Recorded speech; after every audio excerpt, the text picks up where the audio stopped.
The PC Master Race is what those keyboard and mouse cyborgs call themselves. You know of whom I speak. Those cave dwellers who spend obscene amounts of money on pure pixel pushing power. CPUs, GPUs, oh PU. Personally, I like to think of them as the PC Bastard Race. Or even better, WASD Wankers. And yes, I know what you're thinking. Methinks the geek protests too much. Well, frankly, all I've got to say on that front is, you might be right. Hello and welcome. My name is Rob Farker. I am a late 40-something lover of sleek futures and cool machines who is bringing his perspective and passion to YouTube to talk about life, the universe and everything, and maybe how to do them with a little bit more intent. As always, a quick note at the top of the episode. If you're enjoying what you're watching, please like the video, please give us a subscribe on this channel, and type out a polite, enthusiastic and constructive comment in the comments section down below. Doing so not only lets YouTube know that this channel is worth putting up on people's home screens and next to watch recommendations, but it also lets me know that you are out there enjoying what I do. At the end of 2023, I bought myself an ASUS TUF Gaming A15 laptop. Basically, it was a little bit of a splurge on myself. My prior laptop was starting to malfunction and I wanted to pay a little bit extra to have something that might push pixels a little bit better and run some of the games that I had had for a little while a little bit more stably and with a little bit more fidelity. It has been fun and it's been great playing Elite Dangerous on it.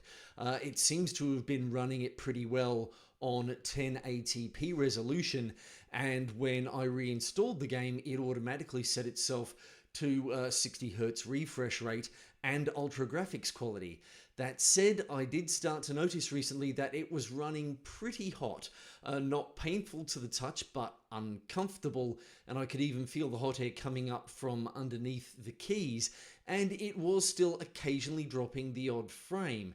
So I have been starting to think, and this is where the WASD Wanker bit comes in, that, well, given that I am both gaming and YouTubing and also potentially streaming, I've been doing a little bit of that, but I am still yet to lock a regular schedule in for myself, that, well, while I'm on this 6-month mission, it might be worth dropping some extra cash on something that can do what I need it to.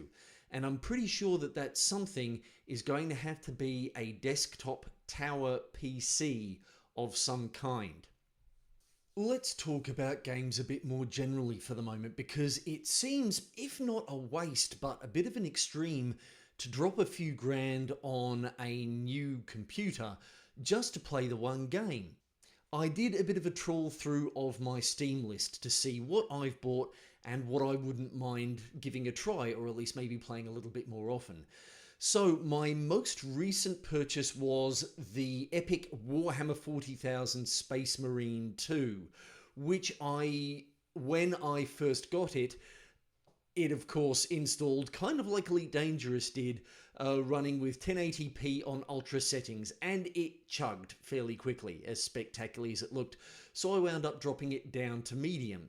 And yeah, I wouldn't mind the thought of, having been a bit entranced by the wonderful maximum quality, seeing if I can play that a little bit more, you know, I hate to say the way it's meant to be played, but you know, enjoying it at full fidelity. I also, a little while back, bought RoboCop Rogue City, which was a little bit of a ho-hum for me, as wonderful as it was to have Peter Weller back voicing the titular cyborg police officer. It got a bit samey fairly quickly for me. But then again, maybe being able to punt the pixels and have a bit more smoother experience on that one might help.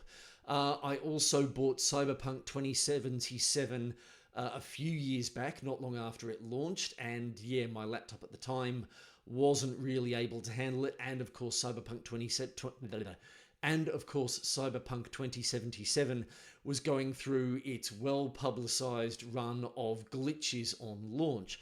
So yeah, maybe I will be able to run it a little bit more easily now, but again, something that can do it a bit more comfortably would be nice.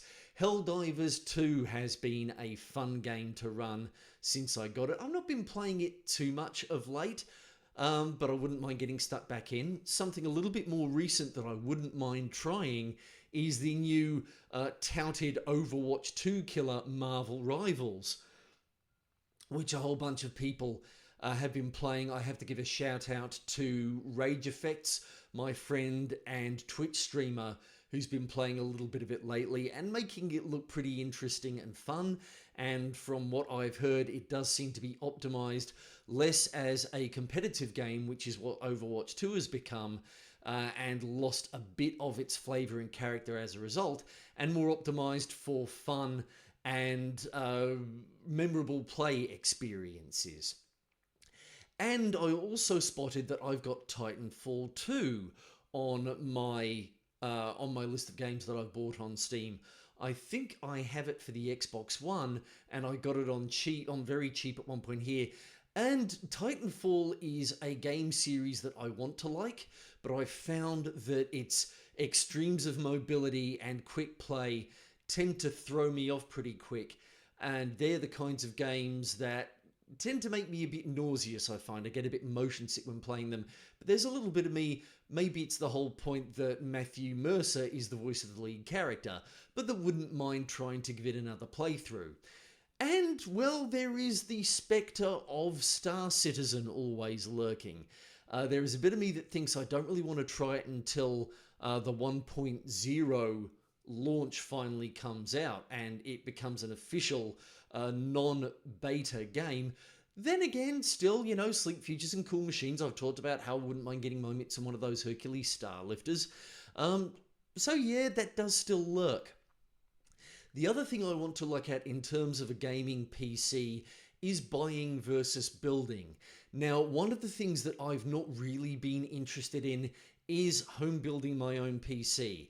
It was something that I kind of felt I sort of had to do back in the day, maybe to get some gaming cred. But really, the hobby that I want is the game and not the hardware that the game is running on.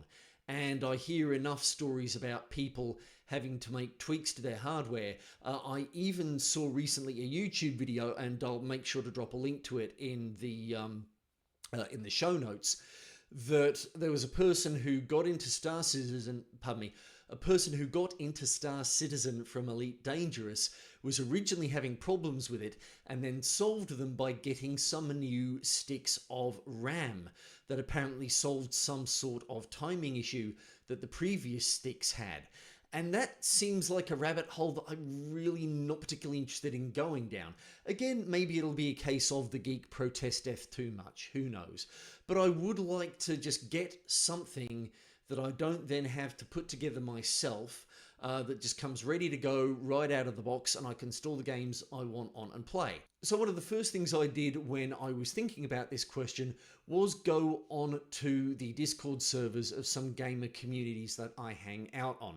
The main two were the Discord server of Rage Effects, the streamer I mentioned earlier on, and of course the Elite Dangerous Australia and New Zealand group. And one of the things that I got in terms of feedback from them, a lot of them still swear by buying yourself and maybe upgrading. They commented that some manufacturers tend to skimp on power supplies and other non-core parts in offer to boost higher CPU and GPU, and by those I mean central processing unit and graphics processing unit specs, while still being able to keep the prices somewhat affordable. One of the people who commented also said that now is not a great time to buy because we're in a period of elevated prices due to Nvidia, one of the major graphics processor unit manufacturers, having just dropped a brand new GPU. They reckon it's maybe a good idea to wait a couple of months until AMD, their main competitor, also release their next GPU, and that should see the prices drop a little bit in order to compete. I also wound up spending 10 minutes or so browsing Facebook because a few months ago I couldn't hit Facebook without being bombarded by ads for PC for makers of custom gaming PCs. And nowadays they seem to be few or far between. I don't know, maybe the Facebook algorithm got the idea that it was interesting looking at the pretty pictures, but I wasn't really in a position where I wanted to buy anything. So yeah, not much luck there. I wanted to have some brands that I could mention, although Google did just throw a mob called Allied Gaming at me. Maybe it might be worth having a look there.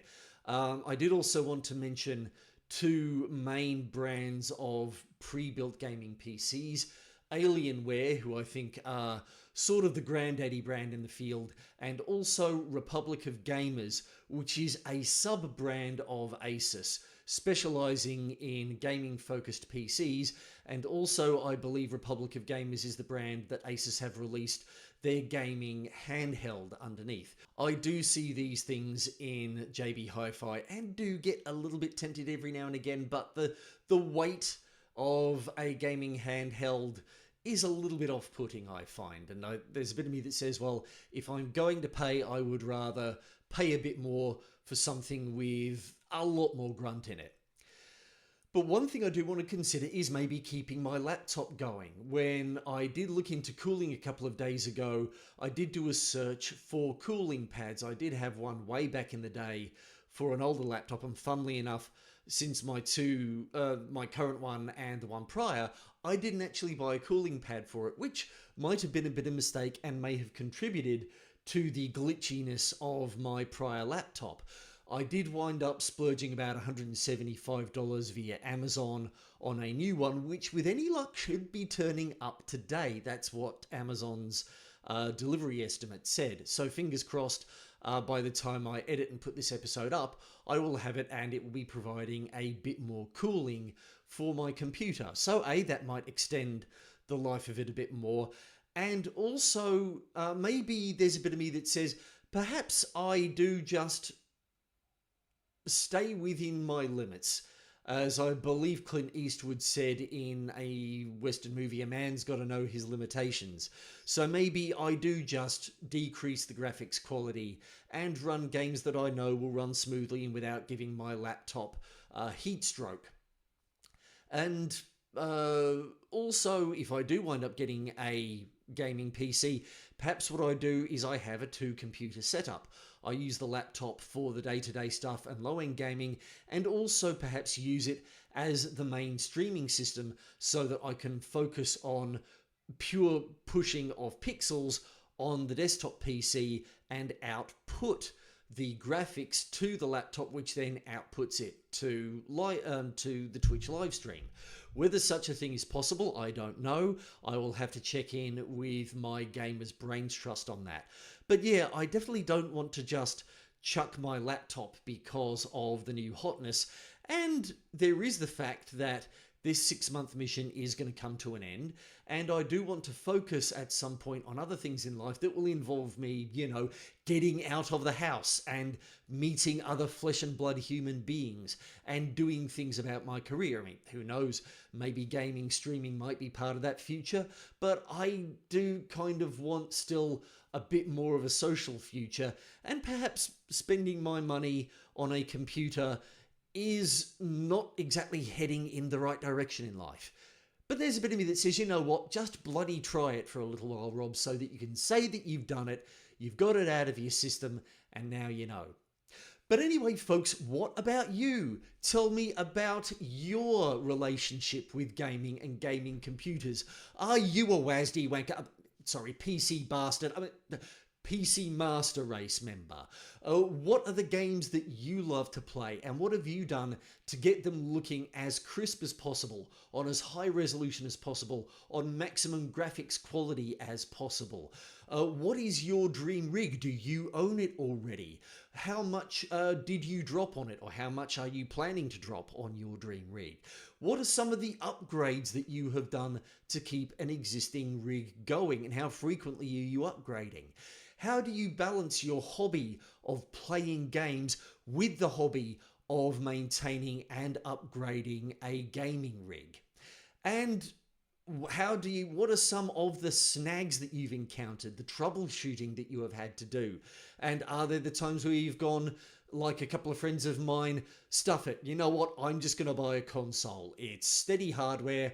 I don't have to worry about all that shit anymore. I just want to play the games. Anyway, folks, until the next video, this is Rob Farker, signing off.